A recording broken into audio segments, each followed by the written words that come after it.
Hey everyone, welcome back to the channel. The Paris Masters is just around the corner, the final ATP Masters 1000 event of the season, and things are already heating up off the court. Tournament director Cedric Pioulin has admitted that he's already received complaints from players before the tournament has even started. Yep, you heard that right. Players are already voicing their frustrations, and the event hasn't even officially begun yet. The Paris Masters marks the final big stop before the ATP Finals, and the draw this year looks stacked. Defending champion Alexander Zverev has a brutal path ahead, with Jannik Sinner and Ben Shelton in his half of the draw. Meanwhile, Carlos Alcaraz will be hoping to finally make a deep run in Paris after falling short in all 4 of his previous appearances. But here's the thing. Several top names have already pulled out of the event. Novak Djokovic announced he's skipping this year's tournament, but hopes to return next season. And Stefanos Tsitsipas has also withdrawn, likely ending his 2025 season early due to ongoing injury struggles. All of this comes amid growing criticism of the ATP's packed schedule. And now, complaints about the court speed have entered the chat. During his pre-tournament press conference,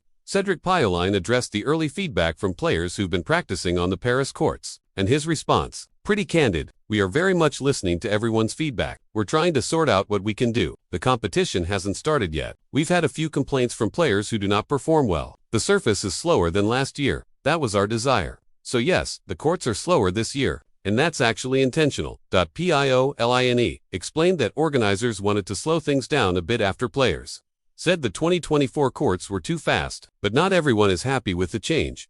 Even Roger Federer recently weighed in on the debate, suggesting that the ATP might be slowing down courts across the tour to favor players like Carlos Alcaraz and Jannik Sinner. And get this, Zverev openly said he hates the changes being made to the surfaces. "There's never a consensus. Not every player has the same opinion. We tried to reach the widest agreement possible. Some are satisfied, some are less satisfied." He added that they also took into account ATP feedback and data from last year, explaining, "The feedback from 2024 was that it was too fast. We tried to adjust. We'll see if we manage to find the right speed this time." Interestingly, Pioulin mentioned that the resin surface in Paris actually changes texture as the tournament goes on, becoming smoother the more players compete on it. So, the court might feel a bit different by the time we reach the later rounds. Now, there's another reason behind this court speed change, and it's actually quite smart.